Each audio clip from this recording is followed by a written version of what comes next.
I'm like, wow, am I dreaming? 'Cause I'm down every week. Hello everyone, and welcome to the madness of my mind. This is my short story, The Black Summoning, The Fabled Tales. I hope you enjoy. Sophia spoke the final words of the incantation, reading from the ancient book that had belonged to her family for generations. She'd collected the animal bones and formed the circle. She'd sprayed the blood in the middle of the circle, and she had written the demon's name onto a piece of paper and burned it away. Too long and too difficult to be spoken. Still, nothing happened, just as she expected. She fell to her knees. Please, my prayers to God have gone unanswered. I need help. I have nowhere else to turn. The police won't help, and it seems like no matter what I do, I can't escape him.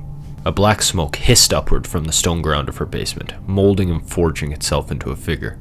His body was made of complete black smoke, and his eyes were a vibrant, evil red. For the first time in her life, she was more afraid of someone that wasn't her husband. She couldn't speak, her words faltering and stuttering out, creating an inaudible sound that a child might make.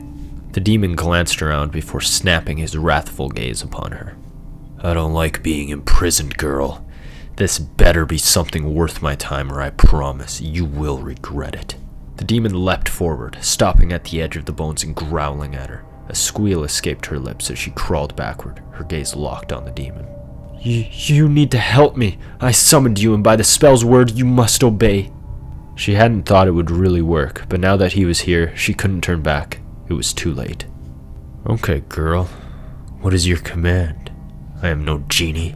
I cannot grant wishes like so many believe. But even so, now that you summoned me here, you must ask for something. In the end, and by the time you die, your soul will belong to hell. I do hope that these shackles which bind me here was worth your soul. I don't matter. It's my son that I do this for. I'm afraid for his life. Oh, wah! Cry me a river. What do you want? That is all I care about, the demon said. Before she could answer, the door to the basement slammed open and heavy footsteps strode down. Her husband, a slender man with a goatee and no shirt on, appeared from around the corner. He was about to shout, but before he could, his eyes drifted over the demon. His mouth gawked open as he stumbled back. Kill him, please, kill him, and do it in such a way that I couldn't be blamed. Suicide, an accident, whatever. I don't care as long as the blame doesn't fall onto me. What is that thing? Her husband whispered in horror. This is for what you did to me. This is for laying your hands on your son. You should have treated us right. I hate you, but I hate you more for making me resort to such things, Sophia screamed. So touching, the demon chuckled. He twisted his hand, and as if the elements obeyed his command, her husband's neck twisted backward. He collapsed onto his knees before his body smashed against the hard ground. What was that? Sophia yelled. It was meant to be an accident. This looks like murder. The demon stepped outside the bone circle and jolted forward. A pained wail escaped Sophia's lips as the demon wrapped his hand around her hair and wrenched her toward the stairs. Let me go! Let me go! Sophia cried, kicking and screaming as the abomination dragged her up the stairs toward the first level of her home. The one thing that I despise more than angels is being summoned against my will. Now I'm stuck on this rock you call Earth. I completed the request. You won't be blamed for the murder, but that's because you won't be around much longer. Mom! Luke cried, standing in the living room, wide-eyed and consumed with terror. Oh, is that your little boy? Well, hello there, Luke. What are you, 8? 9? I thought you'd be younger. Run, Luke! Sophia screamed, tears welling in her eyes. Luke was paralyzed in spot, standing completely still and staring at the monster in front of him. Your mommy did something very bad, and she's going to be punished for it. I don't hate you, but this is going to hurt. A lot. Luke screamed, smashing into the wall opposite of them. His arms snapped back, a terrible melody with no rhythm. Her boy was sobbing and trying to escape, his strength nothing to the demon's. Please, Sophia begged, tears wetting her cheeks. Let him go. Do what you want to me, but please, let my son go. You summoned me for him, didn't you? Well, this is your punishment. Simply killing you, it wouldn't feel like just punishment. Sophia's teeth slammed together so hard that blood slipped from her lips. No matter how much she tried to speak, she couldn't. Her limbs refused to obey, stuck where they were as the demon released her hair. She sat on her knees, forced to watch as the monster that she summoned approached her son. The demon dug his claws into Luke's flesh. His screams motivated the demon. He clawed and cut, skinning her son piece by piece. As he sliced off large chunks, he tossed them into his mouth, chewing on Luke's flesh. "Mom, help me," Luke cried. The demon leaned forward and licked Luke's sliced open bloodied cheek. He licked his own lips, savoring the moment and the taste.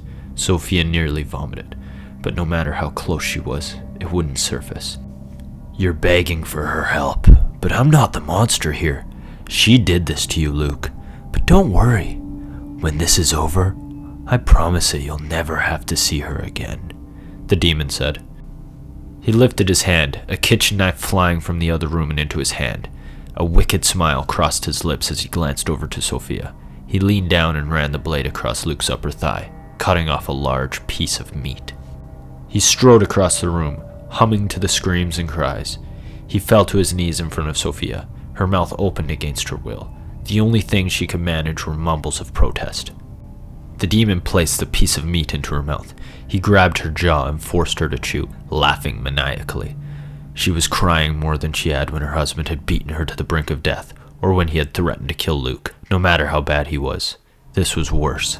The demon aimed his palm toward Luke. Flames burst from his hand and engulfed Luke. His screams were short, turning to hisses and then nothing. His charred body remained attached to the wall, slumped over and gone. Sophia's body trembled. "I just wanted the best for you, Luke. Why, God? Why did you damn me?" "It wasn't God, my dear. You made your life decisions all on your own. You brought this upon yourself. Luke is dead because of you. Soon, you will be gone as well." The demon stood and tilted his head to the side. Both of Sophia's arms and legs snapped back, the shattering of bones echoing through the room. She wailed in agony, but it was nothing compared to the pain that she'd already endured. The loss and the torture of her son was worse than anything the demon could inflict onto her now. Fire rippled across the floor and along the walls. The demon lit everything aflame, burning the house that held so many nightmares within to ash. "Now it's time for me to leave and search for my way back home. I'll see you when I return," the demon said, disappearing as he departed toward the back door. Sophia laid where she was, a hollow being of what she once was. If it wasn't God that cursed her with this life, then who did? Was everything bad that happened in her life really her fault? It didn't matter now, not as she burned away, because it was all over, and there was no changing the past. "Forgive me," she whispered, speaking her last words before fading away. Waking up, oh God, I really hate mornings. Go through life and everything is so boring.